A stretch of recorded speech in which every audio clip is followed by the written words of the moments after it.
한국당 최근에 새로 바른정당에 활동했던 사람들이 직접적으로 현재까지는 8명이 합류를 했죠. 9명이 합류한다라고 이제 예상은 돼 있는데 이렇게 돼가지고 이후에 과연 한국당이 합류했기 때문에 수가 늘어나서 힘을 받을 건지 그렇죠?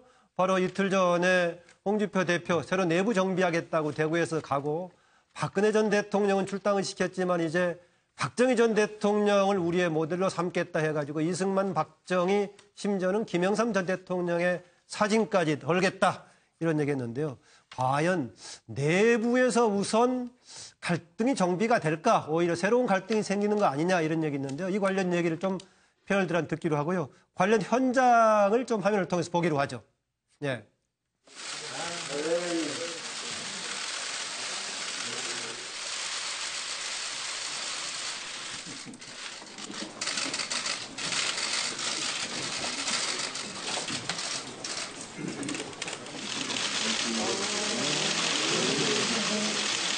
아직 정치적 앙금이 서로 남아있긴 하지만은 이제 그 앙금을 해소하고 이 좌파 정부의 폭주를 막아달라는 국민적 여망으로 우리가 다시 뭉치게 되었다.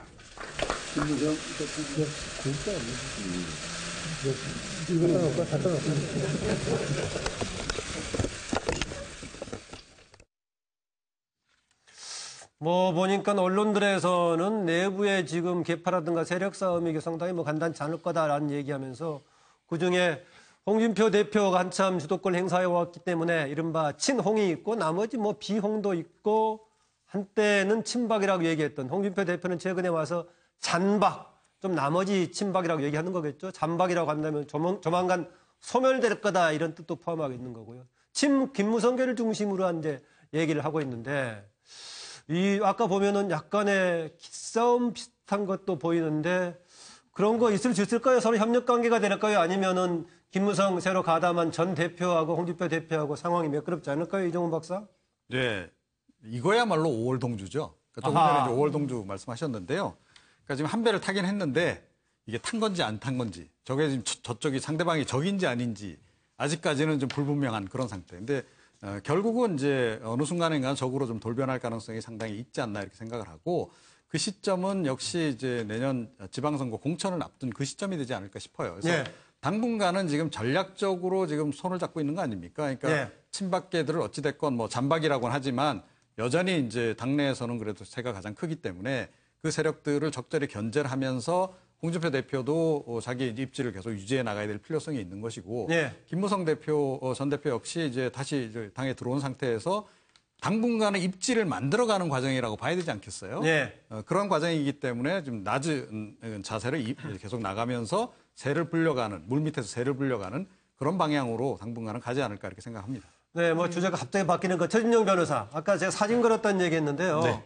아까 보니까 비교적 최근에 한국당의 움직임에 대해서 이해할 부분이 있는 것처럼 얘기하셔서 그 이승만, 박정희, 김영삼 새 전직 대통령의 사진을 놓고 그걸 계승하는 역할을 하겠다. 그걸 중심으로 당을 정비하겠다는 얘기인데 뭐 잘한 것 같습니까? 어떻습니까? 그 정신을 계승하는 구심점 역할을 할 수 있을 것 같습니까?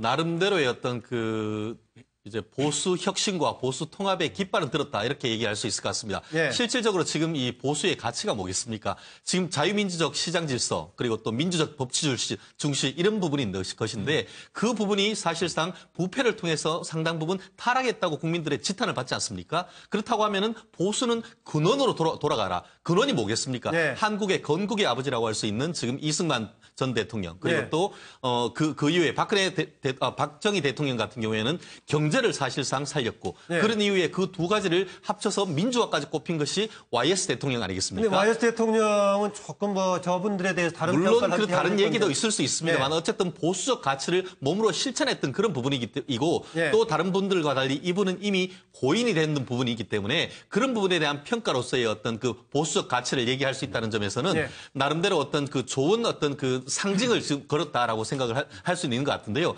다만 그와 같은 상징을 어떤 식으로 해서 현재의 어떤 그 당내의 세력을 해서 통합해서 이끌어갈 수 있을지 그것이 바로 홍준표 대표의 리더십이 아닌가 생각을 합니다. 아니, 그러니까 YS 제가 네. 전두환, 네. 노태우 두 전직 대통령께서 왜 굉장히 한 서운하실 것 같아요. 아, 그분들은요, 지금 현재 살아계신 분들이니까 네. 전형을 얘기하는 그러니까, 거예요. 아니, 그러니까 사실은 이제 뭐 살아계신 분들도 보통은 이제 전임자들 이렇게 사진을 쭉 걸어 놓죠. 기관 네. 같은 데 가면. 전 그런 맥락으로 이해를 하는데, 그리고 일단 저 사진을 근데 거는데 잘 걸어야 됩니다. 저거 잘못 걸면 그야말로 북조선 노동당처럼 된다. 그러니까 그 부분도 좀 주의하셔서 제 생각에는 저 최고회의 한다든지 저런 회의하는 그 뒤에다 딱 주르륵 이렇게 사진 걸면 당장 이제 그런 얘기 나올 겁니다. 아마. 그 이제 지난 4.13 총선 앞두고 오히려 당시 새누리당 내부에서는 박근혜 당시 대통령의 사진을 내려라 마라 해가지고 그렇죠. 뭐 논란도 됐던 것 같은데, 네. 장윤선 기자. 네, 그 건국의 아버지라고 이승만 전 대통령을 최진영 변호사께서 평가를 해주셨는데 그분이 한국전쟁 때 한강다리 끊고 도망가셨던 거는 알고 계시죠? 그래서 그 얘기를 좀 하고 싶고요. 또 하나는 제가 지금 취재를 아니, 해보니까 건국의 아버지는 일단 저기 그 홍준표 대표가 인용하면서 직접 했던 말이기도 하고요. 예, 어찌됐든 그 얘기를 좀 하고 싶고요. 또 하나는 지금 저희가 이제 현장 취재를 좀 해보면 한국당 내부가 굉장히 이제 시끄러운데 그 중에서도 실제로 홍준표 대표가 홍준표 당을 만들려고 했는데 네. 실제로 바른정당에서 탈당해서 넘어와 보니 김무성 당이 돼버렸네. 이제 이런 홍당은 얘기가 없다 이런 예, 얘기인가요? 홍당 대신 김당이 홍당무, 홍당 대신 김당이 돼버렸네. 이제 이런 얘기들이 이제 그 자유한국당 내부에서 기자들한테 하고 있는 얘기인 것인데요. 그러니까 네. 문제는 앞서 말씀 주신 대로 지방선거를 앞두고 공천 가지고 상당히 갈등을 할 텐데 그 이전에 저는 원내대표 경선을 통해서 일단 친박을 잔박이라고 주장했던 적과의 동침 형태로 지금은 어쨌든 친홍과 그다음에 김무성계가 힘을 합쳐서 원내대표를 만들 것이고 12월에 원내대표 당선 이후에 그다음에 내년 지방선거를 앞두고는 두 분이 상당한 그 갈등할 가능성이 매우 높다. 그래서 당권 경쟁이 상당히 치열해질 것이고 네. 양자 간에 어느 쪽이 당권을 먹느냐에 따라서 지방선거 공천 문제도 결정이 된다. 근데 김무성 대표가 당권을 줄 가능성도 있지 않냐. 이런 네. 얘기들을 정치권에서는 하고 있습니다. 네, 아까 여기 나왔던 세 분의 뭐 전형 관련해서는요. 일반적으로 봤을 때는 어쨌든 간에 김영삼 전 대통령도 민자당 소속으로 해서 대통령이 된 케이스니까요. 그렇죠. 나중에 정당 명칭을 바꾸긴 했지만 그 점에서는 약간 뭐 생각을 견해를 달리할 수 있지만 지금 화면에 나왔던 또 홍준표 대표, 김무성 전 대표 두 사람 다 김영삼 전 대통령하고는 밀접한 관계가 있죠. 이른바 YS 퀴즈라는 용어를 쓰기도 하는데 김무성 전 대표는 이른바 김영삼 밑에서 계속 활동을 해와서 정계 활동을 해왔던 대표적인 그런 케이스고요. 상도 동계로 활동을 했던 케이스고 홍준표 대표는 96년 15대 총선에서 김영삼 대통령 이른바 당시에 젊은 피 발탁하는 과정 속에 정계에 입문했었기 때문에 두 사람의 그런 공통점은 좀 분명히 있어 보입니다. 최근의 상황 정말 어떻게 진행이 될지 아까 얘기했던 실제로 이런 내부에 말로 개파 얘기하는데 세력이라고 할 만한 개파가 있을까요? 예.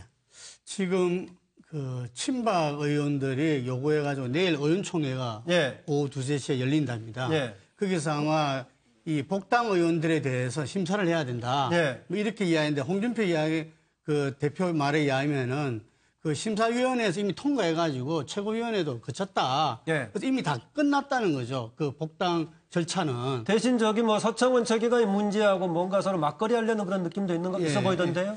그런데 어쨌든 이런 분위기 속에서 진행이 되다가 제가 아까 볼 때는 이른바 친홍 그리고 그 김무성계 무대계라 할까요? 네. 그리고 친박, 비박도 그 비홍도 있습니다. 친박은 아니지만 홍준표 대표에 대해서는 반대하는 사람들.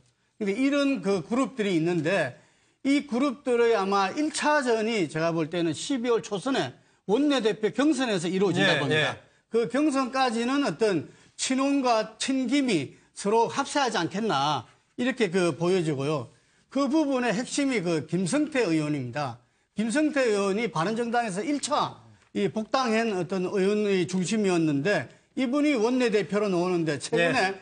이 홍준표 대표랑 아주 밀접해졌다 이렇게 이야기하는데 그 김무성 대표랑은 워낙 오랜 그렇죠. 관계거든요. 네. 그런데 과연 여기에서 김성태 의원이 원내대표가 만약에 된다고 그랬을 때 이 어느 정도 그 이 홍준표 대표와 김무성 의원 관계에서 네. 이렇게 그 이 스탠스를 잡을지 이런 부분들이 굉장히 관심이 있고요. 네. 그리고 친박은 지금 현재 이 본래 한 60분 정도 이상이 된다.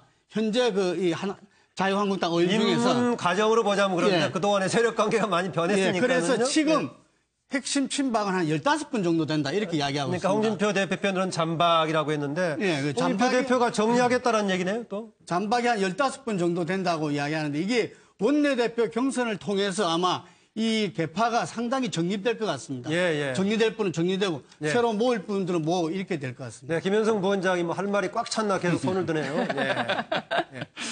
아니 옛날 태평성대는 왕의 이름조차 모르는 게 태평성대인데 예.